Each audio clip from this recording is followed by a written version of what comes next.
Before we dive in, this week's episode is brought to you by my free cheat sheet, 30 Top Tips to Find Time to Write.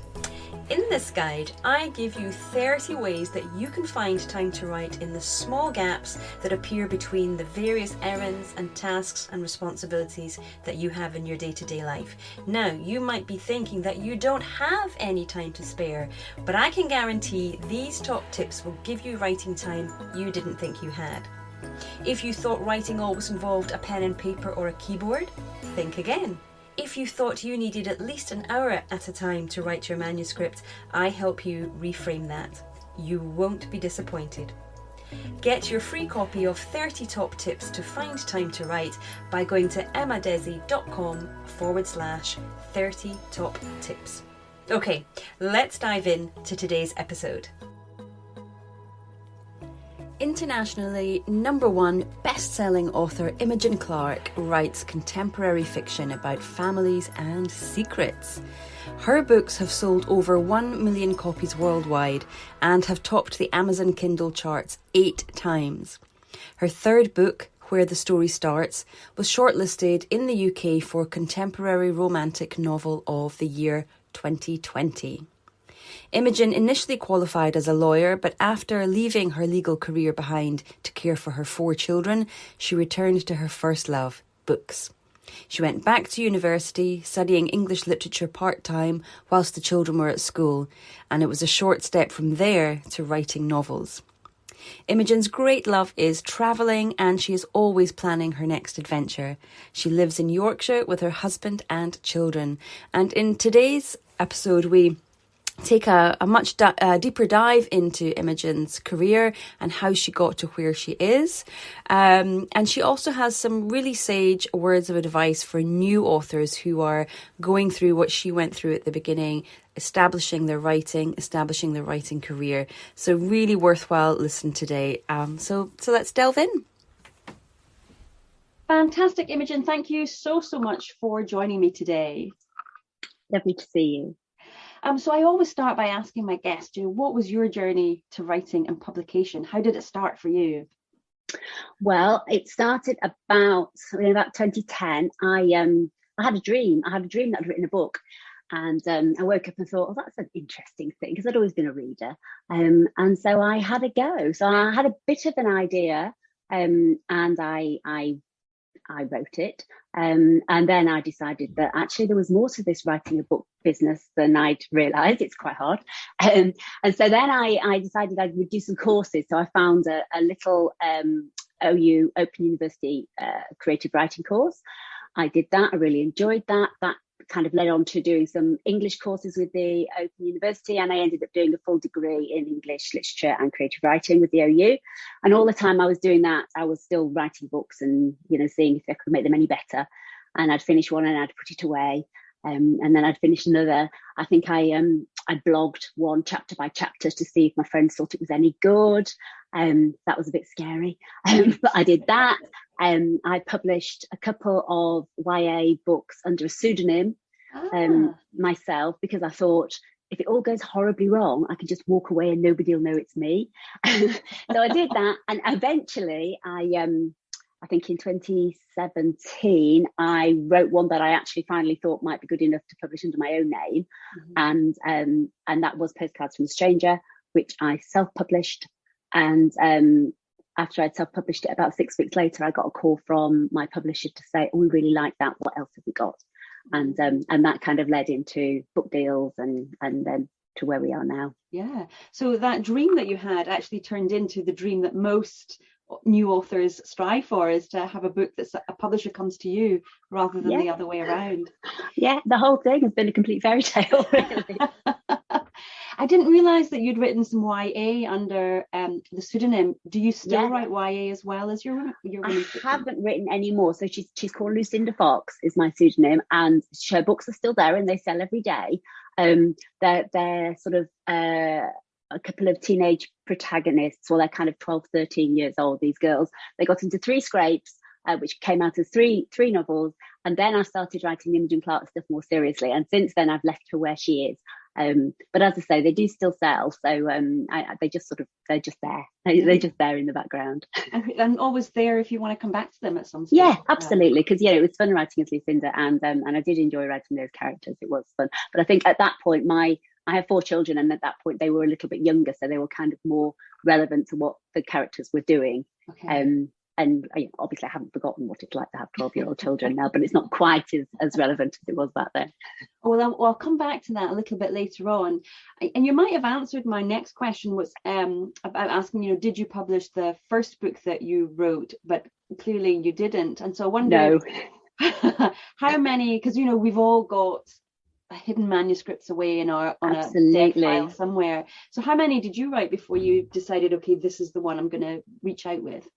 So the first one I wrote, I made my book group read. So that was that one. The second one is the one that I blogged. The third one, I think, became The Thing About Claire, which was my second published novel. The fourth one was the first Lucinda book. Then there were a couple that aren't quite finished that were nano books that I sort of started and did the first 50,000 words and got terribly excited and then wrote myself into a complete backwater and never picked up again. So there are a couple of those that I've got quite interesting concepts, but I just never finished. And then Postcards was in and amongst there. So I think probably Postcards was about number 4 or 5, but of those maybe only 2 or 3 were actually finished. I think that's a wonderful sort of reminder to many new writers coming up. We get so excited, we think this is the one, we've written our first book, it's going to be amazing, and 9 times out of 10 this is our practice, this is what we're kind of doing our apprenticeship with. It's Malcolm Gladwell, I think, isn't it, that talks about the 10,000 hours of practice you need to do. And so if you're listening and you have written 1 or 2 manuscripts and it's not taking you where you want to be, just know that this is part of the process, and keep going. Absolutely. Well, an editor once said to me, I think I'd got Postcards edited before I was going to publish it myself. And I said, though I'd written lots and I kept putting them in a drawer and moving on. And she looked at me in that, you do actually have, that's potentially an issue if you keep not actually. And I was thinking, well, actually, I don't think it is an issue, because I knew that those books just weren't quite right. They just weren't quite what I could do. And I thought, well, I can do something different. And if you enjoy the writing, you're learning all the time by writing, aren't you, anyway? But I always compare it to being an artist. If you did a painting, you wouldn't send the first painting that you paint to the Royal Academy for the summer exhibition. You just wouldn't do that, would you? And it's the same with writing a book. Some people are really lucky that the first one that they write is amazing, or is edited so well and for so long that actually they come out with some. But that didn't happen for me. My first ones are, they're all part of the way that I got to the first one that I was actually able to publish, but I wouldn't really want to publish them. So let's talk about your process a little bit. So if you get a story idea, for Nano, say, and you decide, let's going to go with it, how do you take that spark of an idea? Do you have a process for then developing it into a storyline, or are you someone who flies by the seat of their pants? A bit of both. I don't plan. I can't. In every aspect of my life except my writing, I am a massive planner. But for whatever reason, I've got a real butterfly brain and I can't just sit and think. So ideas from my books come to me when I'm doing something else, usually. Often if I'm driving or listening to an audiobook or cleaning the house or whatever. And it usually comes with I will have the kernel of an idea and think, that might make a good book. And then I kind of think about it. And I usually start with the characters now. I didn't used to do that before. I used to start with the plot. But now I think of that first idea. So, for example, if I wanted to write a book about, a camping trip, I think, well, okay, so who would be on this camping trip? Whereas when I first started, I would have thought, what is going to happen on this camping trip? So it's a bit of a shift. So that's mainly where I start. I start with the concept of what the book is going to be about and my characters, and then I just set off, and then we just see where we get to. So I'm interested in that shift from plot to character. What brought about that change, and why do you feel it's made a big difference? I'm not sure what brought it. I think it's just experience. I thought when I was first starting that you just had to know what your book was about. And actually, as I've written however 15 or whatever I've written now, I've discovered that actually what my books are really about for me is the people, and what happens to them is almost, I mean, obviously it's not irrelevant, but it's almost a sideline in comparison to the actual people, because that's the bit I like the best. And so creating the characters and then putting them in a situation that is going to be interesting for the readers is fun. And so that, I think it's switched because I've just had more experience of how I do it, and I'm less panicky I trust the process a lot more now. Right. I'm much less panicky than I used to be when I thought, I've got to write what am I going to do? I love that. Okay, so well, talking about your books, I do want to say a big congratulations, because I know you've sold over 1 million now, and that is phenomenal. Just must feel wonderful. Yes, fab. But you've got a new novel out, Reluctantly Home, and I wonder if you could tell us a little bit about it. Yeah, Reluctantly Home is about two women who both strive to leave the place where they were brought up for different reasons, and for things that happen to them that is out of their control, they end up being dragged back to the place that they were trying to escape from. And the theme is kind of escape and becoming more happy with your lot in life, becoming content. And so when I first started writing that, I was interested. It's amazing how you start off with one idea. That the initial idea for Reluctantly Home was, I was in an airport, and when you have to put your iPad in that little tray thing, and I was thinking, what if somebody else picked your iPad up? If somebody else picked your iPad up and it's full of all these different, and I was thinking, that's just stupid, because you couldn't get in. Okay, so you can't get in. So I was thinking of all these ways in which I could create a book around this, and in the end it was just silly. But as part of that, I was thinking it'd be really interesting if you kept a diary on your iPad, and then someone was into the diary, and then of course that's what happens. We find that there's a diary at the beginning of the book, which is how the two women get to meet each other. But then I was also very interested in the idea of being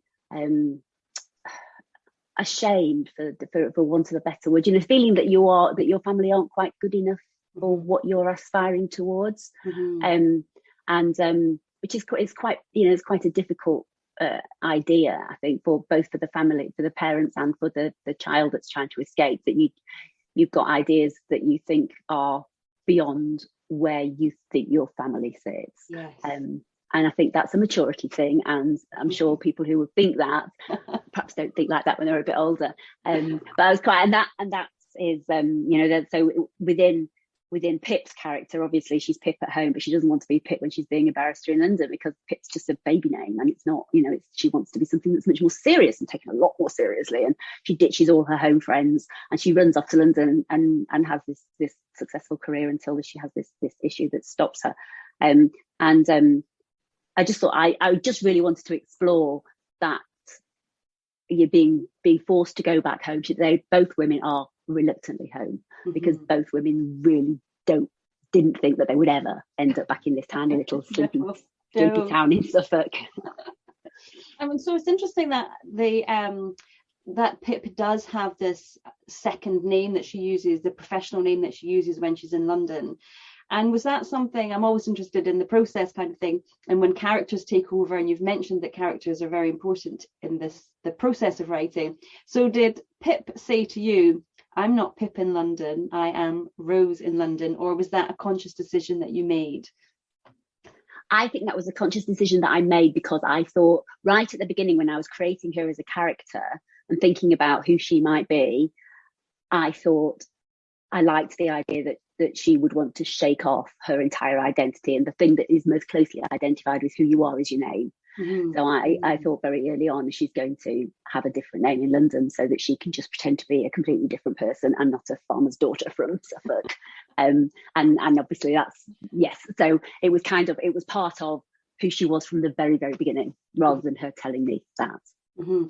Now you yourself, I think it was in London, you had a very successful career in law as well, is that right? Yes. So is there a bit of that? Did you have a London name and a home name as well? I did just law school in London, and then I did my practicing in Leeds, but no, I had my own name. and then my husband's name when I got married in a very traditional kind of way. So no, I didn't have to have a professional name, but I do know lots of people who do have professional names, but mainly because of the not talking surname thing, rather than giving yourself a whole new Christian name. Yes.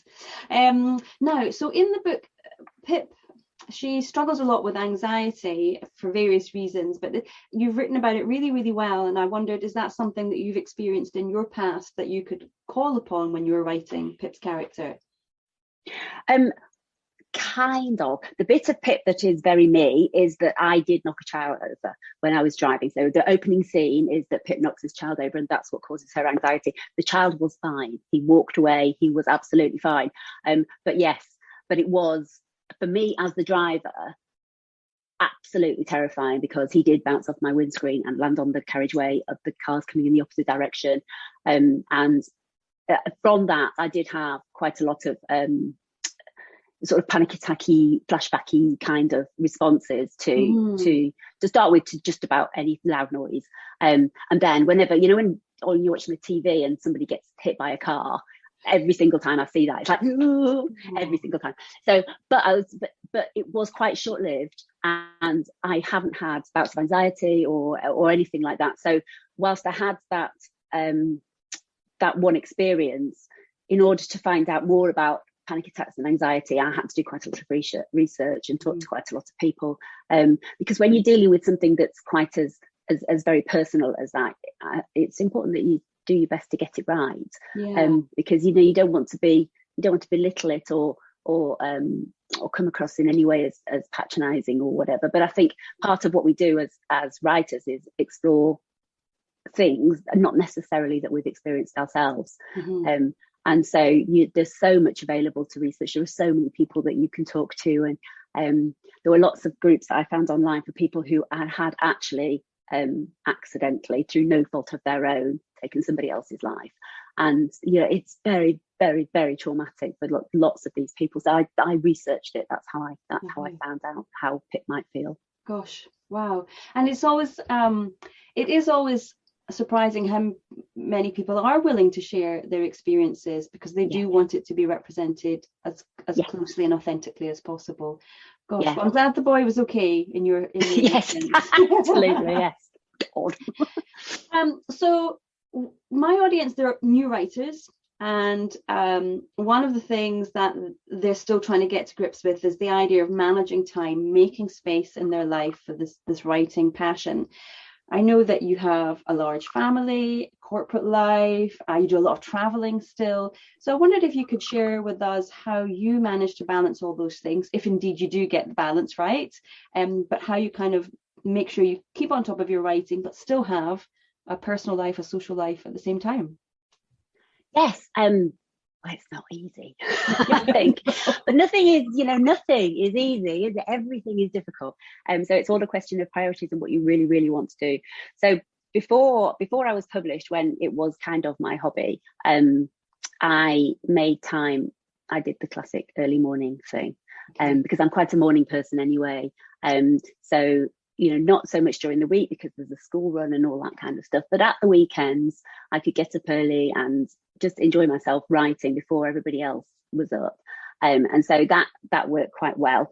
And as I began to be seen to be taking it more seriously by my family, then they were growing. I have my 4 children, and they were quite accommodating. I have a little sign on my office door that says, "Do not knock, innocent sentences will die."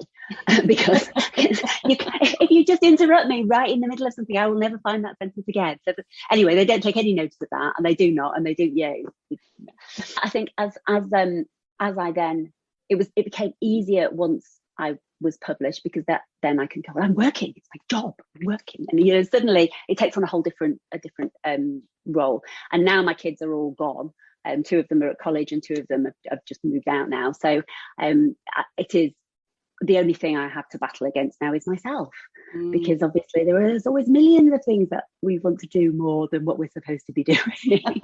So I try to be relatively strict with myself, and I try to do the writing part of my work early. So not necessarily early in the day, but at the beginning of the day.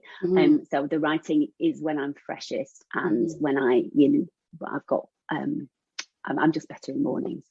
And then I tend to use the afternoon to do the stuff that is not quite so interesting, and responding to emails and doing marketing stuff that I don't like as much. And that seems to work quite well. And because I make up my books as I go along, I only really have about 1,500 words in me in any day. So because by then I kind of run out of ideas and I have to go away and process what I've written and think about it and sleep on it. And then the next day I get up and then I write the next chapter. So it sounds like it's not many words, but it means you do a sort of a 90,000 word draft in 3 months, which is fine. That's absolutely fine. But those 1,000 words or whatever I write every day, some days that'll only take me an hour because I know exactly what I'm going to write and it just flies out my fingers and it's fine.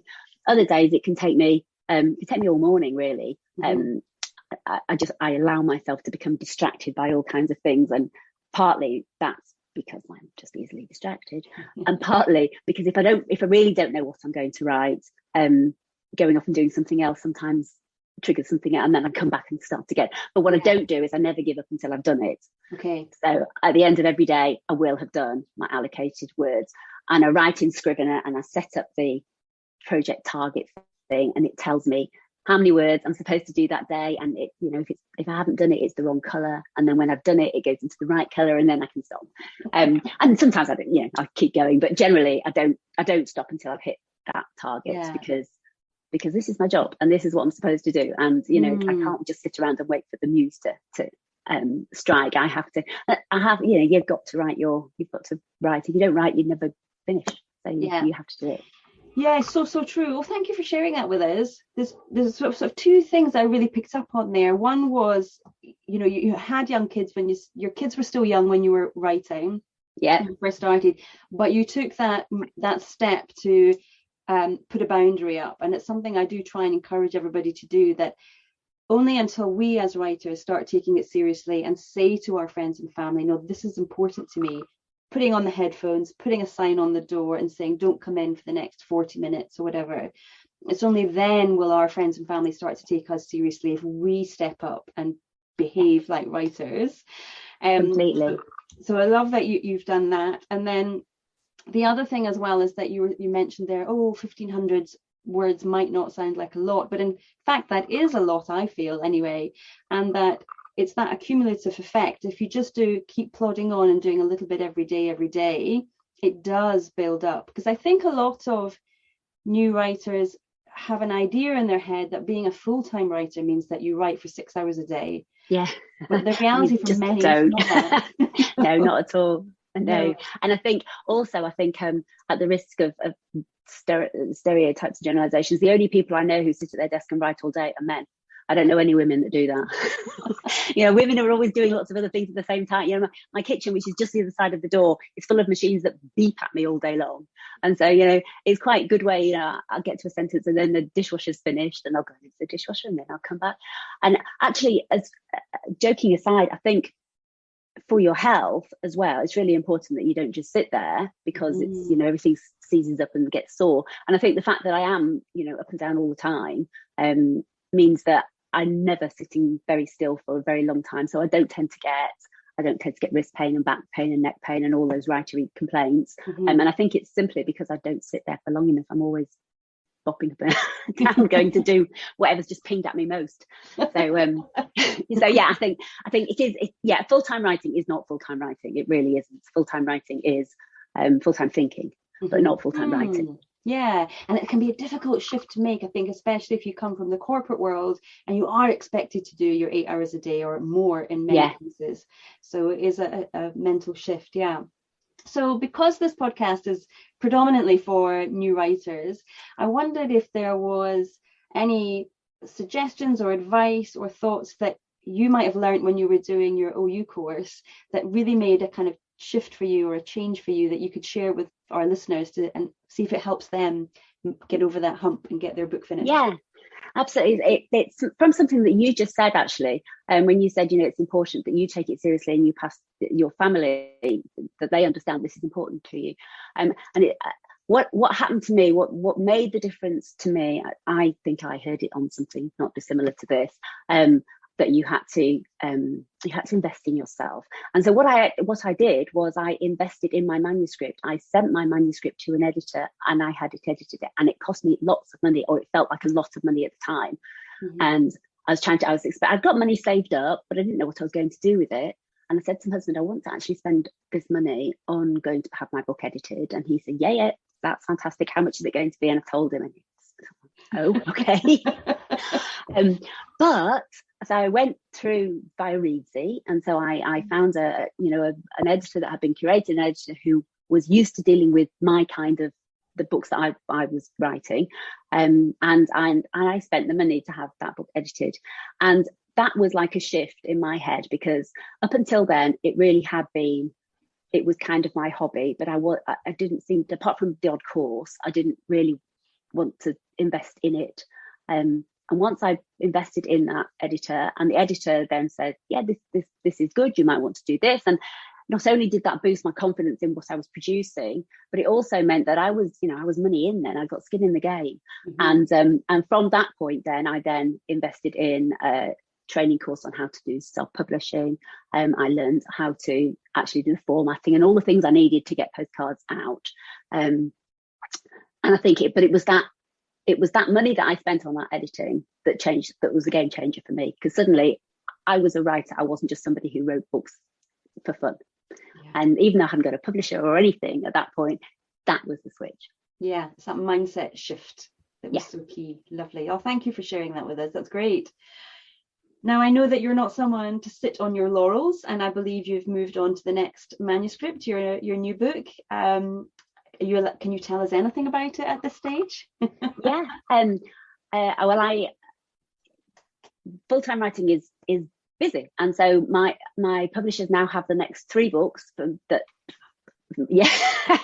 so three more books are with my publisher. So the next one to come out is at the beginning of February, and it's called Impossible to Forget, and it's about a girl whose mother dies, and so she's only 18, so her mum in a letter of wishes gives responsibility for the 18-year-old to 4 of her closest friends, and she gives each of the friends responsibility for a different part of her child's life.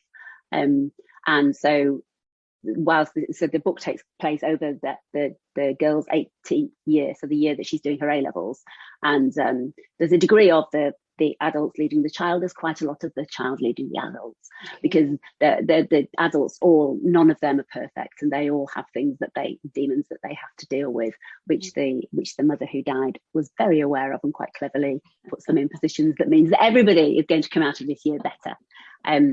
So that's the next one. So that one will be out in February. Oh, exciting! And where did the idea for this one come from? Well, I think I overheard something about giving responsibility to more. Everybody thinks about who might be guardians for their children if they have children. And I think I'd overheard a conversation about somebody who was saying that she quite liked the idea of having different guardians for different aspects. And I was thinking, oh, that sounds like quite good fun. What would you do? Which bits would you think were important, that it was important that your child followed? And that would depend very much, I think, on the personality of the person whose child it was. So I'm not very sporty. I'm not really very interested in sports. So if I was setting up guardians for my children, I wouldn't be interested in their sporting prowess, but I would want to make sure that somebody made sure that they travelled, or that they were well read, or that they went to the cinema and the theatre. The things that are important to me that I would have passed on to them had I been there to do. I would then be scouting them out amongst my friends to make sure that those areas of my child's future were banked. Yeah, gosh, my children are still young, and we have allocated 1 poor soul to take them if should anything happen. Maybe we should rethink this, actually. Maybe this is a good idea. Well, Imogen, it's been a joy speaking to you. Thank you so much for your time today. Just before we say goodbye, I wonder if you could let listeners know where they can find out more about you and your books.